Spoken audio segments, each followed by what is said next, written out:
Greetings everyone, welcome to our channel. இது வரைக்கும் நம்ம சேனலை சப்ஸ்கிரைப் பண்ணாதவங்க ப்ளீஸ் சப்ஸ்கிரைப் பண்ணுங்கள். இந்த வீடியோவில் ஹாஃப் இயர்லி எக்ஸாமினேஷன் 9th ஸ்டாண்டர்டுக்கான ஸ்டடி பிளான் பார்க்கலாம். ஸோ ஆல்ரெடி நமக்கு ரொம்ப டிலே ஆகிடுச்சு.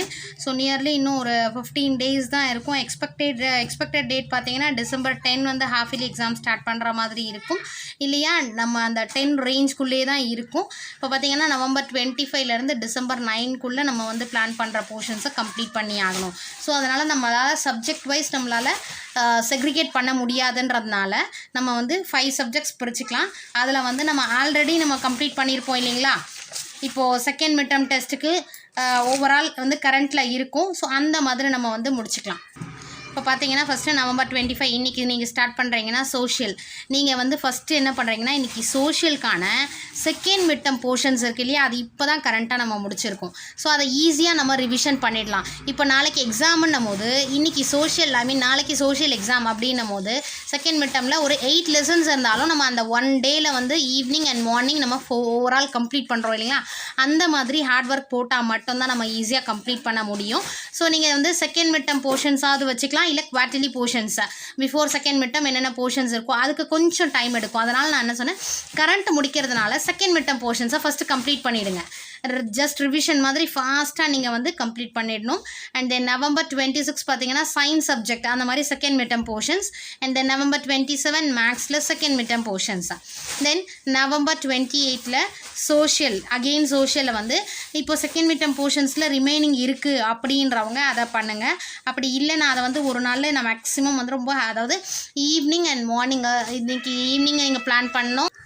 ஸோ இப்போ பார்த்தீங்கன்னா செகண்ட் மிட் டெர்ம்க்கான போர்ஷன்ஸ் நம்ம இது பார்த்தீங்களா, தமிழில் 5, 6, CL, இங்கிலீஷ் 4, 5, மேக்ஸில் இந்த எக்ஸசைஸ் ஃபுல்லாக. அடுத்து சயின்ஸில் பார்த்தீங்கன்னா 1, 2, 3, 4, 5, 6, 7 லெசன்ஸ் இருக்குது. இந்த 7 லெசன்ஸும் மேக்ஸிமம் 1 டேயில் நம்ம எப்படி எக்ஸாமுக்கு ரிவிஷன், ஏன்னா இது கரண்ட்டாக முடிச்சதுனால அகெயின் ஒரு ரிவிஷன் தான் கொடுக்க போகிறோம். நம்ம ஹார்ட் ஒர்க் போட்டு தான் ஆகணும். பிகாஸ் நமக்கு டைம் ரொம்ப கம்மியாக இருக்குது.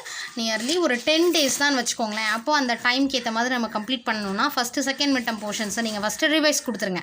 கொடுத்துட்டு November 28 பார்த்தீங்கன்னா குவார்ட்டர்லி போர்ஷன் ஸ்டார்ட் பண்ணுங்கள் ஃபஸ்ட் லெசன்லேருந்து. அது ஆல்ரெடி நீங்கள் படித்ததுனால கொஞ்சம் டைம் எடுக்கும், பட் அந்தளவுக்கு டைம் எடுக்காது. டிசம்பர் மந்த் போர்ஷன்ஸ்க்கு மட்டும் கொஞ்சம் டைம் வச்சுக்கோங்க.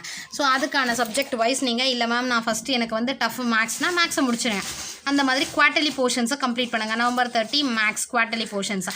ஸோ December 1 பார்த்தீங்கன்னா சண்டேயில் என்ன பண்ணலாம், நீங்கள் போத் மார்னிங் தமிழ், ஆஃப்டர்நூன் மேலே இங்கிலீஷ். வேறு வழி கிடையாது. நம்ம வந்து லாஸ்ட் டைம் ஹார்ட் ஒர்க் பண்ணி தான் ஆகணும். ஃபுல் டே நீங்கள் வந்து கொஞ்சம் ரிலாக்ஸ் பண்ணுறக்கூடிய டைமுக்கு நீங்கள் ரிலாக்ஸ் பண்ணிவிட்டு தமிழில் இருக்கிற ஒரு 3 இயல் முடிச்சிருங்க. இங்கிலீஷில் ஒரு 3 லெசன்ஸ் முடிச்சிட்டிங்கன்னா ரிமைனிங் இருக்கிறது அடுத்து டைம் எப்போ இருக்கோ, இல்லை எக்ஸாமுக்கு முன்னாடி நமக்கு லீவ் வரும் இல்லைங்களா, அந்த மாதிரி கூட பிளான் பண்ணிக்கலாம்.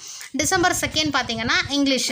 ஸோ ரிமைனிங் இருந்ததுன்னா, அப்படி இல்லைனா இது அப்படியே நான் வந்து சண்டே வந்து இதை முடிச்சிட்டேன் அப்படின்றவங்க சோஷியலை ஸ்டார்ட் பண்ணுங்க. சோஷியலில் ரிமைனிங் லெசன்ஸ் என்ன இருக்குது.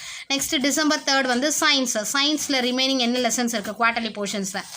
நெக்ஸ்ட்டு December 4 மேக்ஸில் என்ன ரிமைனிங் லெசன்ஸ் இருக்குது. சண்டே நான் இது 2 முடிச்சிட்டேன் அப்படின்னா, அப்படி இல்லைனா இங்கிலீஷ் பண்ணுங்கள், சோஷியல் பண்ணுங்கள், சயின்ஸ் பண்ணுங்கள். Next maths. அடுத்தது ரிமைனிங் போர்ஷன்ஸ் டிசம்பர் மந்த் போர்ஷன்ஸ்னு இருக்குது இல்லையா, அதை வந்து December 6, 7, 8க்குள்ளே ரிமைனிங் போர்ஷன்ஸோ இல்லை குவார்ட்டர்லி மந்த் போர்ஷன்ஸோ குவார்ட்டர்லி எக்ஸாம் போர்ஷன்ஸோ இல்லை செகண்ட் மிட் டெர்ம் போர்ஷன்ஸோ அதை பிளான் பண்ணி இந்த டைம்குள்ளே வச்சுக்கோங்க. இந்த மாதிரி பண்ணால் மட்டும்தான் நம்ம வந்து ஹாஃப் இயர்லி எக்ஸாமுக்கு எல்லா போர்ஷன்ஸும் கம்ப்ளீட் பண்ண முடியும். ஒரு 10 to 15 daysக்கு நீங்கள் கொஞ்சம் ஹார்ட் ஒர்க் பண்ணி தான் ஆகணும். இந்த நெக் மூமெண்ட்டில் இருக்கும். அதாவது நமக்கு வந்து ஒரு டியூரேஷன் ரொம்ப ஷார்ட் பீரியட். ஈவன் இன்னும் சில ஸ்கூல்ஸில் செகண்ட் மிட் டெர்ம் இப்போவும் போய்கிட்டு இருக்கு.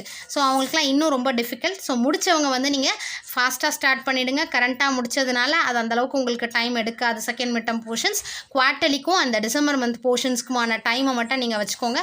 ரிமைனிங் இருக்கிற அந்த லெசன்ஸ் அந்த இன்னும் முடிக்க முடியாத லெசன்ஸ் மட்டும் எக்ஸாமுக்கு முன்னாடி நாள் கண்டிப்பாக லீவ் வரும். அதில் வந்து அந்த இம்பார்ட்டன்ட் கொஸ்டினாவது பார்த்துட்டு போனீங்கன்னா கண்டிப்பாக வந்து 500க்கு அபவ் 400, 450 தாராளமாக எடுக்கலாம். நீங்கள் வந்து ஒரு சப்ஜெக்ட்டுக்கும் நம்ம சொல்லுவோம். இப்போ சயின்ஸ்னால் ஃபஸ்ட்டு நீங்கள் இதுக்கு ப்ரியாரிட்டி கொடுங்க 1 மார்க்ஸ், அடுத்த டெஃபினிஷன், நியூமரிக்கல் ப்ராப்ளம்ஸ், இந்த மாதிரி அந்த மாதிரி ப்ரிஃபரன்ஸ்க்கு ஏற்ற மாதிரி நீங்கள் சப்ஜெக்ட் வைஸ் இம்பார்ட்டன்ட் கொஸ்டின் நான் இன்றைக்கி நாளைக்குள்ளே அப்லோட் பண்ண பார்க்குறேன். எல்லா சப்ஜெக்ட்டுக்கான இம்பார்ட்டன்ட் கொஸ்டின்ஸ் அந்த மாதிரி ஃபாலோ பண்ணிங்கன்னா தாராளமாக நல்ல மார்க்ஸ் ஸ்கோர் பண்ணலாம். Wish you all the best. Thank you for your support. Thanks for வாட்சிங்.